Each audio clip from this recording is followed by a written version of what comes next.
Welcome out to the show tonight, guys. This is Studio 321. This is your podcast host, Eddie B, coming at you from the 321. So I was right again.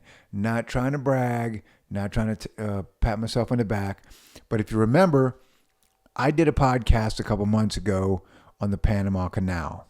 Okay. Now, if you didn't see the one that I did, go back and watch it. It's interesting. Got a lot of facts on it.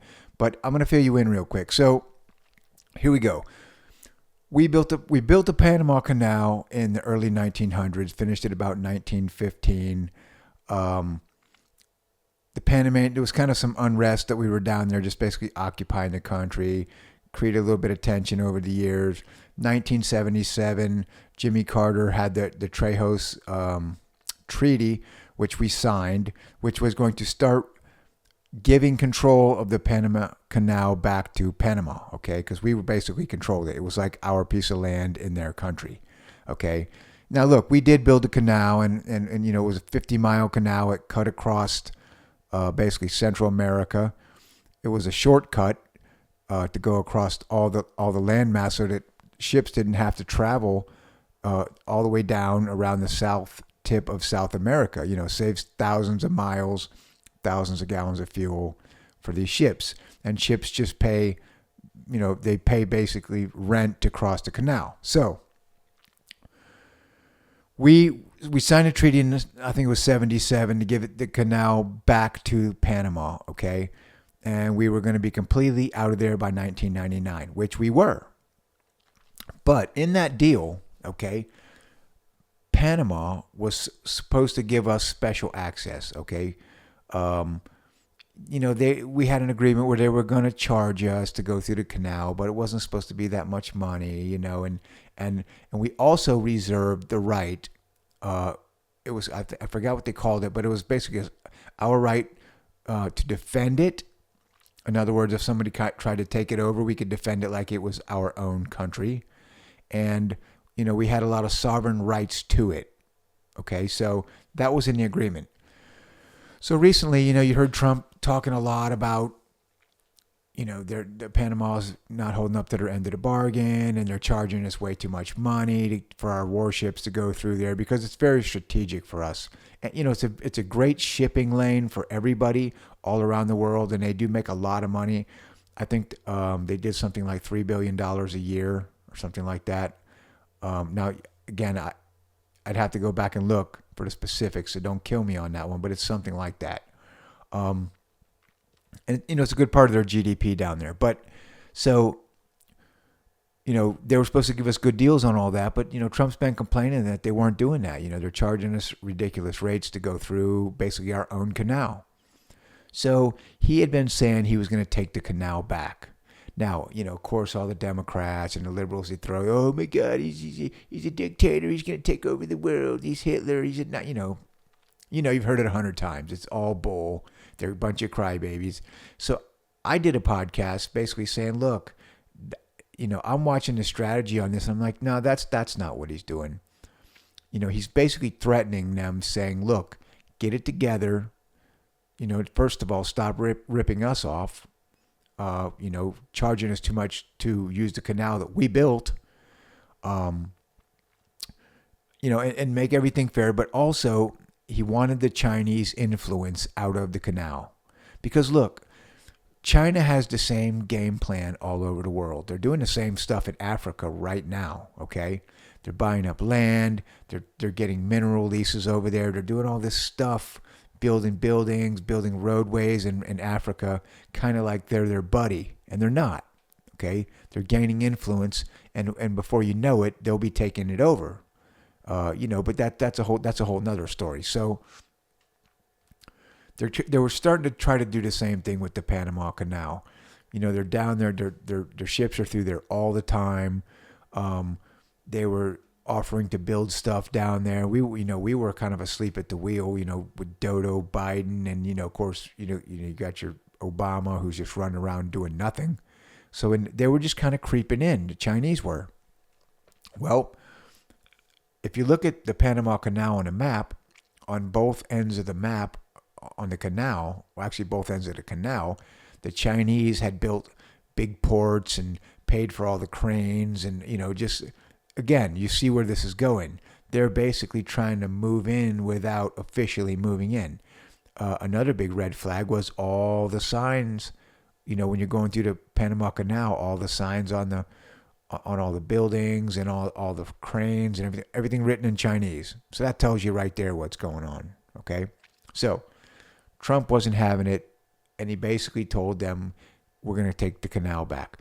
But I said this 2 months ago. I don't think that was the real plan. I don't think we want to take it back from them, but we actually could.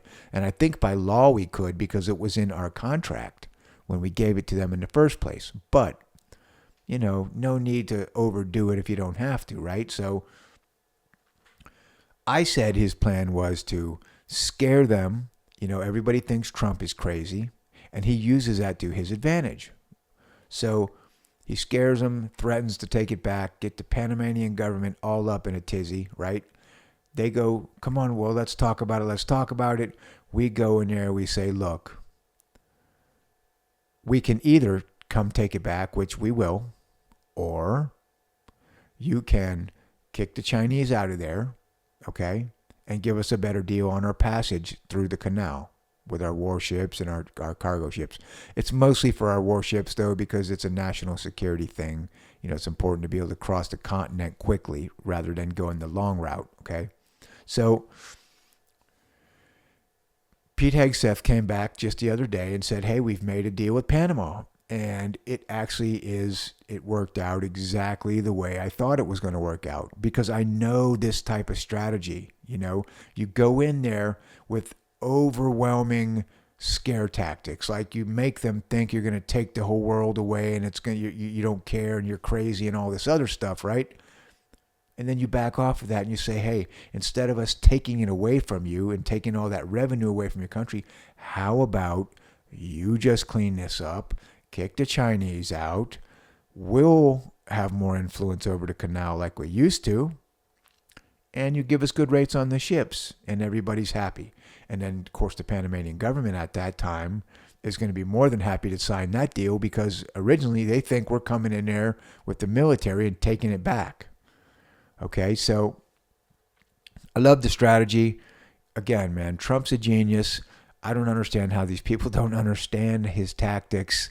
The news, we see it over and over again. It's not hard to figure out. It's great business at any business level, right?